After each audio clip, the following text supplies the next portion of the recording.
us alone. So I mean, I'm not the only one up in here.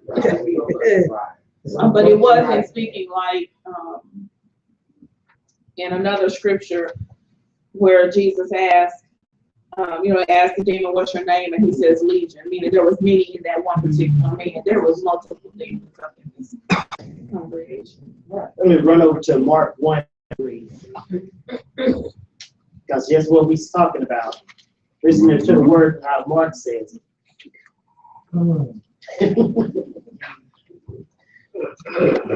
It's going to say, it says, and there was in their synagogue a man with an unclean spirit, and he cried out. Did y'all see some ownership there? It said it was a man in their synagogue. So it wasn't the Jewish synagogue. These people that took ownership, the unclean took ownership. It's not God's synagogue anymore. Synagogue of Satan. This is our synagogue. Their synagogue? Right. How bold can they be? You know how bold they were? They were so bold to take over until the real light walked in. Until the power of Jesus came in, they was all good. They was all fine.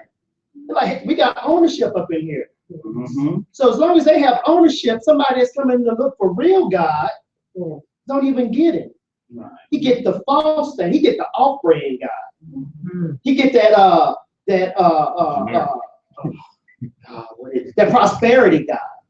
You just give me your tithes and offerings. You get that big house. You get that bit. You get everything you want. And then 10 years later, you still living up in a shack, riding a bike, wishing you had money to get on the bus to make it to your job. And while that whole synagogue is all thriving, they got a 45-bedroom house, a full Rolls Royce, and a couple of planes to fly them anywhere they want to go. But why were the people of God so comfortable with just letting the devils in? It's funny, the demons always knew power when it came in. Go to Luke 4:41. Luke 4:41. But they were still doing all the rituals and sacrifices and everything. God had been left. Then you got, of course, John the Baptist preparing the way. Right. Then Jesus comes. So they, whatever they were doing, it was just ritual stuff. So you saying we can get so caught in the day-to-day rituals and lose God? That happened to them. We get so caught up with telling people we go to church every Sabbath. We go to Bible study every Monday, every Friday. We good. I give tithes and offerings. I even sometimes give a little benevolence offering. A little extra. I feed on my week. I'm good, right? And sometimes I pass by somebody on the corner and give them $1. And that's my alms giving. My alms giving. So we good with that. I pray in the morning on my way to work. I pray during the day just a little bit. And sometimes before I go to sleep at night, I'm cool. It's like we're just back there saying that No, this puts me in the mind of I did a thing about relationship religion versus relationship. So many times we get caught up in religion and we lose relationships.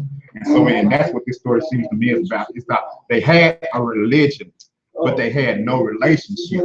So they couldn't tell who the bridegroom came in because they had no relationships. They had no knowledge of who he was. So all they was basing their life on was religion, the customs that they had to do. And that fooled them and had their eyes blind to the sick to see the light. Whoa. And it's so funny. You say relation. I got you. Go ahead. I was thinking about some options that we're doing.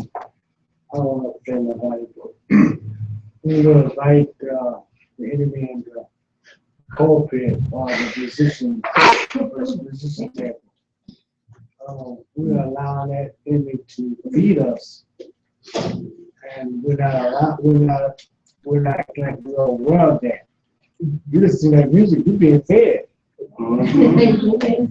And the spirit you receive will not be the spirit you want. Mhm. Mm. Amen. Amen.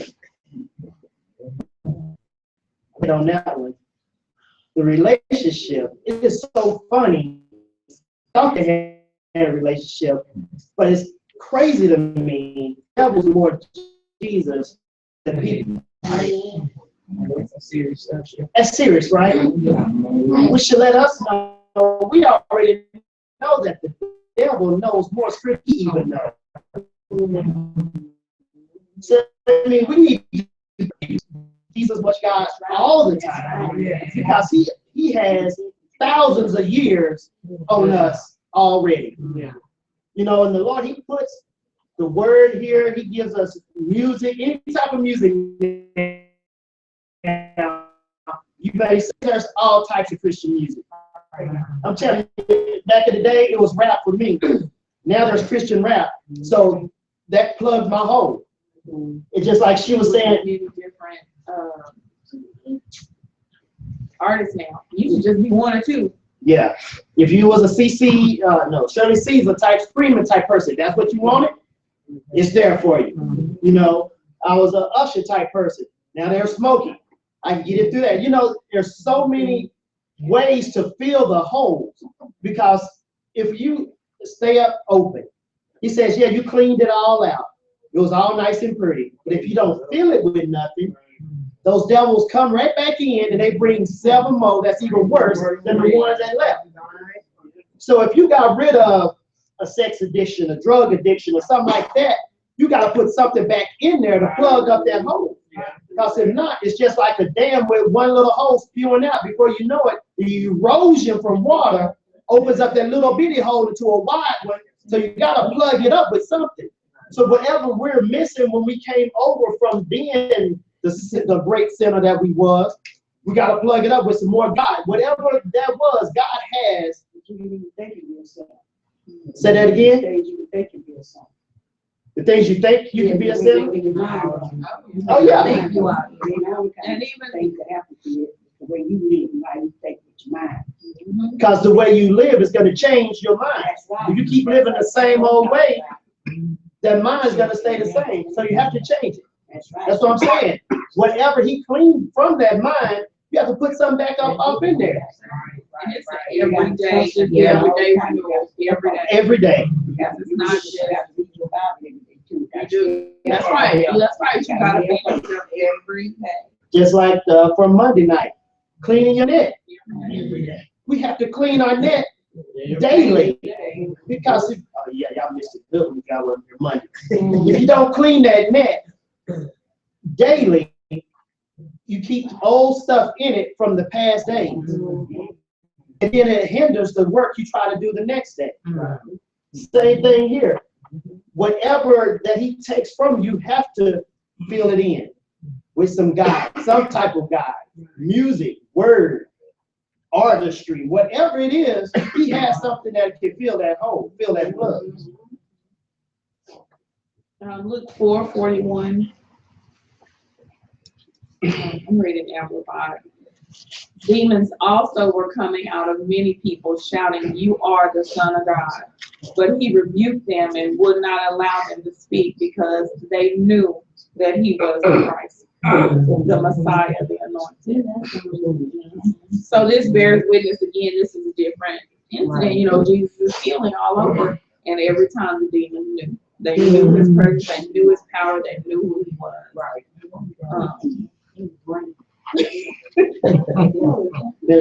Mr. Price, thank you, sister. I look at that new as they had a relationship at one time with Jesus. They had a relationship with Jesus at one time. Did y'all hear that? That's how they knew. That's where they come from. Yeah, they had a relationship with him one time, once before. So that's how they knew who he was. So that's why when he come on the scene, they know who he is because I had a relationship with you before. So when you come up, I know who you is because I've been in your presence. Whoa. So because they didn't real, they know fake. So you don't know real, you don't know real, when they come on the scene, you don't know the difference. Yeah. And that's why they were comfortable. In the training. Because they. You know, while we were saying since coming here and, being able to get a verse that we need to, present, that keeps your mind always going, because you're like, when's my time? Let me remember what I did last time. So we all, if we pay attention, we have a lot in the congregation here. We have a lot that we do with this mind of ours that could occupy us. Because I try to listen when I'm at my desk. I try to listen to the Bible, and that helps me because I'm like, I'll go over and I hear the things that I take is for me. It's not. It's because when I'm in a room by myself, I can listen to that and not be disturbed. And so it has helped me tremendously, keeping my mind on God, because it don't take much to switch that thing. And even when I do switch it, I go back and I hear the music, in my office or in the car or something. So if we do that, and then we have our times that we come up, we are really blessed. We are really blessed. And some things do come because they know, the devil knows she's doing too much. But she used to cuss, and I ain't heard her cuss, and I'm gonna bring something, in her face that don't make her cuss. And then I have to know, I recognize now where I probably wouldn't have recognized that before and went ahead and cussed. I recognize it like, so it's good that we are being involved, women, because at one time we were not involved as we are now, and I appreciate that. Yeah. Amen. And keeping focused, because it's you just deal with so much throughout a day, on a work day, with your kids, with your spouse, and it's if you don't keep the word around through some form, then you can lose it. You can. I know when we first came from where we were, because I had been so restricted for so long, I was trying to listen to different genres of music because I knew every word to every Christian song that had ever been released. And then because I got done, trying to listen to the current, I even went back to the older. Y'all know I do not like older music. But because I got bored, what is that? But then when I noticed a change in me, just with the music, even though I was reading the same, but because I was feeling the time that I wasn't studying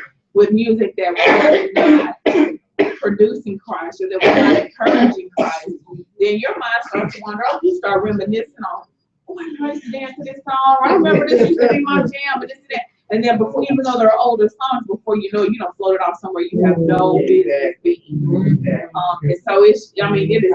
I understand when God says your daily bread, every single day you got to get it in. Because if you don't, it's the same way. Y'all know, you can look at me and tell I don't miss a meal. I eat. So it's the same thing. You need to be able to see that she don't miss no spiritual meal either. And that's what you should be able to see through us as well. That just goes back to what Jesse skipped over a while ago. We feed ourselves with whether it's gospel music or whatever. That artist though, when he brings to the table to you, pastor brings to the table to you, may not be what you need to be fed with. Yeah. I just skip it. I was getting ready to come right back to it. I got it right here. Let's listen to this. Let's go back just a second. I just skip over it because at the end of our scripture 33, Luke 4:33. It's at the very beginning, after it says, and in the synagogue there was a man which had a spirit of an unclean devil. See, I'm getting ready to go to it right now. Listen to the definition of devil. Listen to this. It says, it's three of them. It says a divine power, deity, or divinity. A spirit, a being inferior to God, superior to men. But listen to this one right here. That's what you was talking about. Evil spirits are the messengers and ministers of the devil. This Listen to that. Like that's. Messengers and ministers of the devil. So those that artists that are singing, they could be ministers of the devil. People that's over the pulpit, they ministers of the devil. They're messengers just for the devil, but trying to give you some type of God to weave the devil in it. Listen to that. And so we have to be careful and be in tune with what we eat, what we let our spirit man get. Because if we let our spirit man get anything, our fleshly man gonna be, oh really? Oh, you on the same level as me. Your spirit man on the same level as your fleshly man, that could be a bad combination. That just reminds me a little bit about, how Farrakhan sometimes when he speaks, he'll talk about Jesus being a good, person, and he walked the earth and he did this, he did that. He weaved that in a little bit. He got a totally different agenda than what Jesus had. But he knows how to move for Sprinkle a little bit of them in there. It kind of rule you in. Reel you in and say, oh, okay, let's get. Oh, then all of a sudden, He catch your ear. He definitely. And a perfect example is when Jesus was being tempted by the devil. The devil did the same thing. Boy. Showing him the kingdom. All of this can be yours if you just bow down. Doesn't your word teach you? If we cast you off of this world, angels catch you, so you won't even so much scrape your heel. Yeah, come on. Yeah, so, yes. One of the things I've heard this guy was talking to me about, he said, we forget where the devil comes from and what he was doing when he was in heaven. He was over music. And so we are so in tune to music. He got us so in tune to music right now that, you got to be careful what kind of music you're listening to. Because like she said, it can be slipped in something in there that catch your attention and take you back to where you used to be. And so he got a way of using something that he's talented at and to make you slip, make you fall. He works on us as human beings because 9 out of 10, most people love music. You're driving on the road, you want to hear music. You're at work, you want to hear music. And so it's all in us. So he uses that on us to try to bring us down and try to make us trip or fall. Amen. Because as you talk, there's a lot of Christian music. If you're not careful, I see you back there. There's a lot of Christian music. If you're not careful, boy. It's labeled Christian. Yeah, it's labeled Christian. Before you know it, you're listening like. Yeah. Then it hits you like, When they man. sample some things that are R&B, and before you know it, it takes you back to, come on, brother. Brother Tim, he should have brought that up. You see so much stuff nowadays, and you hear so much stuff nowadays. It's one pastor, or what do you want, music minister, what do you want to call him? He remixed the R. Kelly song. I don't see nothing wrong. Yeah. And there's so many other ones that do the same thing, and it's an attempt to bring everybody into the church. And it's horrible. I remember we used to travel a lot at this one church, and we had a very good music minister, and we would go different places. I remember we went to Grand Prairie, and we're getting ready. They were going to start praise and worship, and it was their music minister, kind of flashy, whatever else, and he was playing a really good old church song, and he messed around, and you heard the chorus, and he started singing Outstanding. Wow. And I had to just sit down. Because without knowing anything, when you start hearing those things, your body hears it before you can even react to it. Yeah. And now you back in the club, hey, and you dancing like that. Yeah, that's my song. Yeah. And you think that there's a connection to Jesus, but you have an almost 100% connection to the flesh in where you were. And it's funny you say that because if that's what you're feeding, that's what your flesh desires. And then to have it in the church where it's not easy to walk how Jesus expects us to walk. And anybody that says, oh, this is a breach is a lie, because you're not doing it. If it's that easy to you, then I promise you are not doing it according to the word. Because it's, Dana always refers back to cousin. Couldn't nobody beat us cousin. We come made up words that wasn't even together. We made them fit together. Yeah, combination. Man, okay. But that was a cussing spirit in me. That was not of God that was in me. And to stop cursing, that took sacrifice. That made, I mean, I had to force myself to start looking at better words, different words, so that when someone would anger me, things would change in me where, okay, I understand that's not you speaking. You got something going on inside you. And I may have something going on inside me. So we're going to have to just go ahead and, because otherwise, man, if that spirit is not dead in me, it's going to try to come back. And if I'm not feeding it, if I'm not feeding my spirit, man, flesh will take over before you know it. I done cussed you so bad you're bleeding. So it takes sacrifice. And so it takes sacrifice not to listen to the music that you want to listen to. It takes sacrifice to sit down and read your word when all I want to do is go to sleep. I'm tired. I'm sleepy. In the morning, when you wake up, getting up a little early. For us moms who don't go to bed till 1 or 2 in the morning as it is, and then to say I'm going to have to get up about 15, 20 minutes early to get something in before I start my day, that's sacrifice. And that's what it takes. And so if you're in a place where you're comfortable with those spirits, you're comfortable with them being in your presence, something's got to change. It has to. Because otherwise you'll find yourself in a room full of devils, because that's what you're comfortable around, because that's what's in you, that's what's in the person next to you, and we good. Until, yes. Since we're getting close, but That also goes with what. See, I got some I want to end with, but What we see every day on these television screens. And that's something that I really have been, kind of dogmatic about in my house, about the programming and the things we look at. Because it's real subtle with these television programs. oh yeah. Well, now I don't know if it's too subtle nowadays. Now they kind of hit you right in the mouth. Yeah. But you got to watch them, because a lot of them are real subtle with the stuff that they put out there. And then you can't have the type of attitude, oh, that don't affect me. Well, it done already affect you. Because the Victoria's Secret commercials are a perfect example. Yes. What's that other? There's another one out. Just, I was watching the news. Heidi Klum. Heidi Klum. Yeah. Yeah. Yeah. I was like, and Jesse said, you know what's funny is, just a few years ago, that would have been considered pornography. That would not be on a commercial break. Because she is in straight and raw and high. Yeah, and any man that says, that don't affect me, use a lie. If you're straight, use a lie. Yeah. I mean, if you're not straight, then it may not affect you. Right. But we got other issues. But if you're a real man, if you're a straight up man, you get Heidi Klum is fine. Yeah. She don't open Yeah.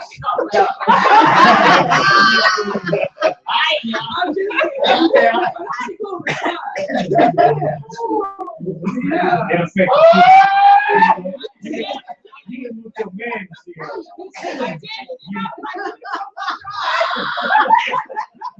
Moving right along. We were talking about music and talking about the voice and everything. What definition for the voice that I had? Yes, it is, because it's a two-parter. Because the first part, it says, is, of course, we know it's a sound, it's a tone.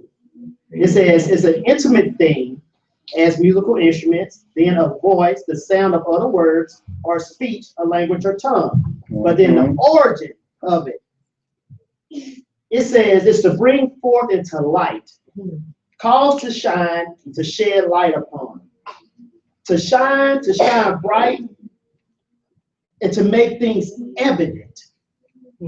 So think about that.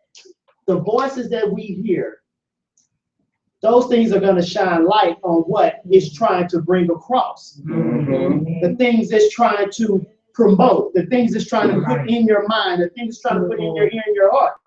So if we listen to voices, it's not only affecting your ear, it's affecting your inside. Yes. Because it's going to shine some type of light. If it's a good light or a bad light, it's gonna put something there Yeah.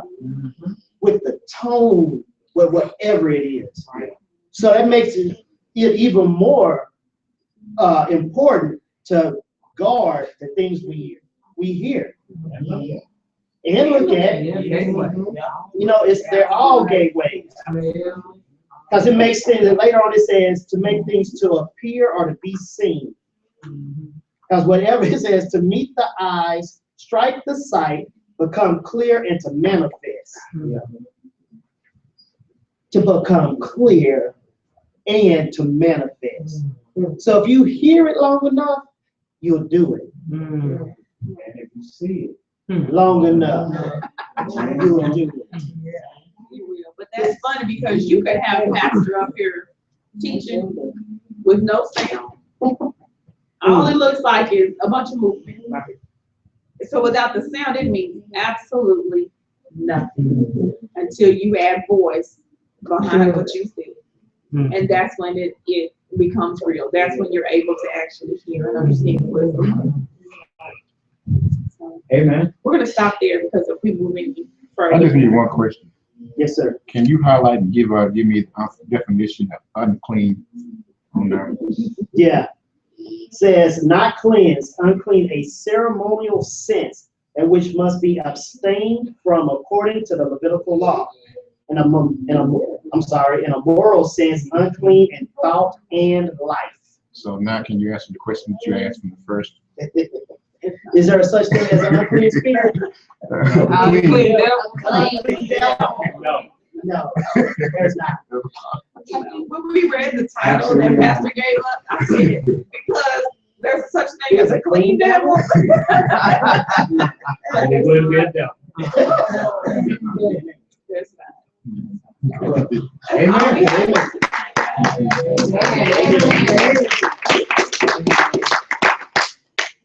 Yes, it's the time we ask any comments, any closing remarks, anything. Okay, well, let us pray. I heard you were saying about this, feeding ourselves with spiritual food. And it's just only, I feed myself with spiritual food and study, and I don't fast because diabetes, diabetes. But I still have trouble. Some spirits, I think, I'm saying spirits, and I'm struggling with them, but I know I give it to God, but I'm fighting. And can you give me something that, because there's some stuff, I'm doing better without watching so much. I watch a lot of TV. I'm doing better without watching so much TV. Stay in the word, pray all the time. But there's some stuff I just, man, But when you first started off, you said, I do study, but there's things I'm fighting with. First off, you're still fighting. You got God, you're still fighting. But then you said, I can't fast, but that's an excuse because I got diabetes. But that's one thing the Lord tells us. He says some spirits have to be only let out with fasting and prayer. You know, if that thing is that serious, if you think that if you done tried every other way with God, and he say some things have to be cast out with fasting and prayer, that's the missing notch that could be in that. And your brothers and your sisters. And you saying, hey, I'm having an issue. Well, see, now it's time for us to start praying with you. It's time for us to start. If you can't fast, well, you know what, brother, I can stand for you. And I'm going to fast with you. I'm going to fast for you. And it don't always have to be, I'm not going to eat it all for the next 3 days. It could be, I'm not watching TV. I'm going to get more of this word. And then if we do it corporately, then you're going to see some changes. You're going to see God move. And I really believe that. So what you're doing right now is excellent because, see, now we know. And so we know exactly, okay, now my brother needs prayer. He's struggling with some stuff. See, before then, we wouldn't have known. Because you ain't the only one. You sure not? You ain't the only one. Believe me. And it's just the way you share, we share it too. You need make sure you pray for us. Make sure you mention our name. Please do. And the same thing, we will do for you. So. Amen.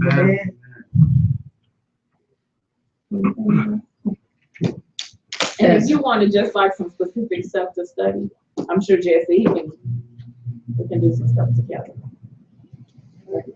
Yeah, I just want to say one thing. We were speaking with a friend of ours this past week, and her daughter has been sick. She's about 16. She's been real sick for about 14 years of her life. And it's really been a bad sickness. And we had her on the prayer list once. We didn't get a chance to get her name and everything, but it came back around again. We had gotten her name and everything. We want to add her to the prayer list again. And I'm going out to the hospital to pray with her because she told her mama last week, she said, she's done, she's through, she's tired, she's not going to fight anymore. So I'm gonna ask, what are we praying for?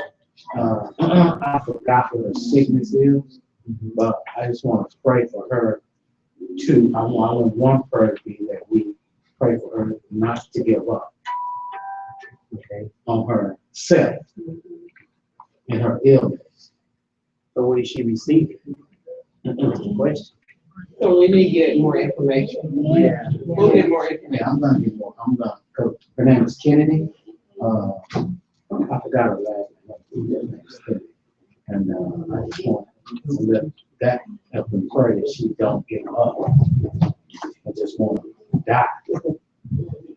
How old is she? 16.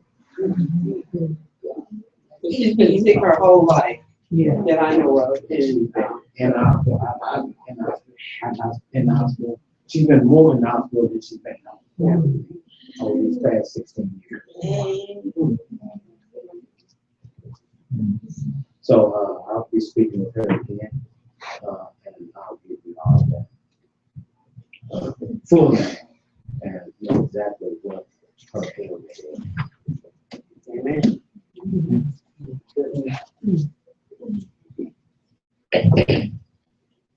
Father, thank you, God, for everything that you've done for us. Yes. Father, thank you for the traveling mercy that you have granted us to and from our destinations this entire week, Father God.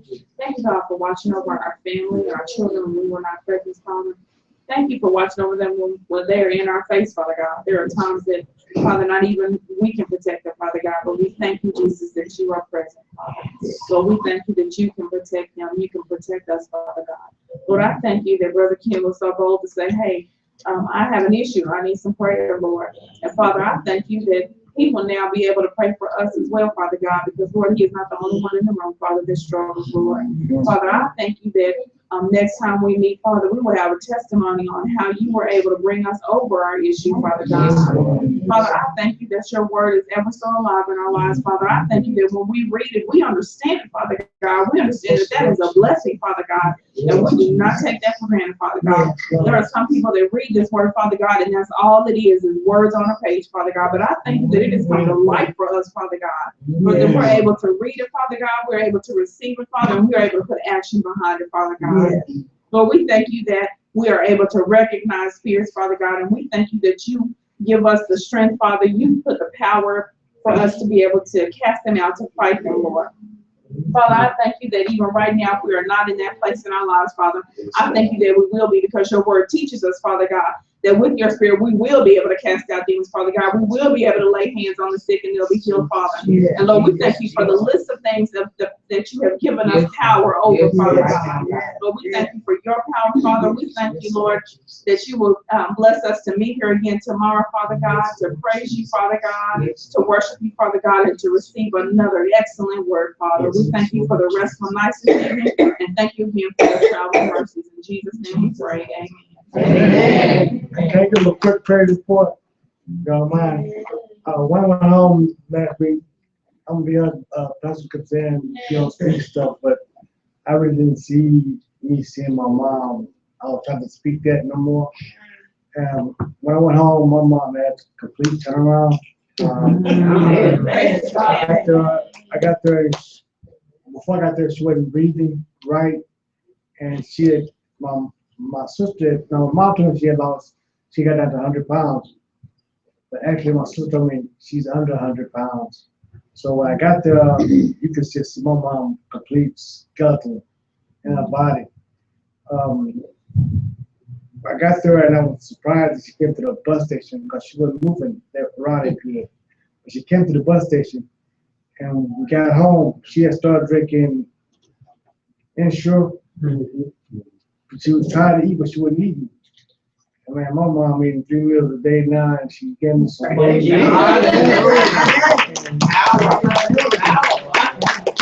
only that, but now she's always the type that always doing something with my best things, constantly moving. She had slowed down, and when I left, she was like talking about this, waiting for the berries to get ripe, she go pick berries, and so I was sweeping. She said, I mean, God's good. And what's so good about it, what's even greater is when I had doubt, he said, let me show you.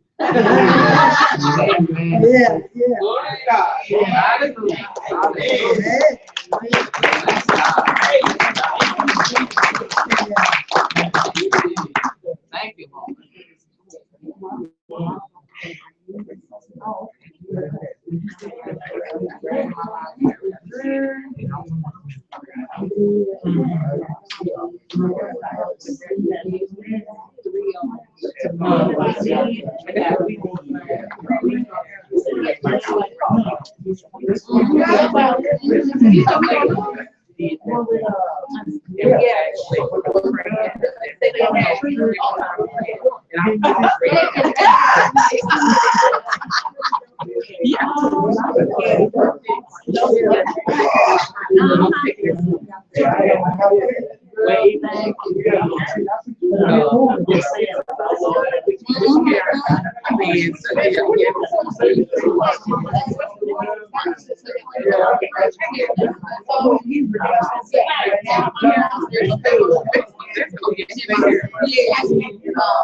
What's going on, brother?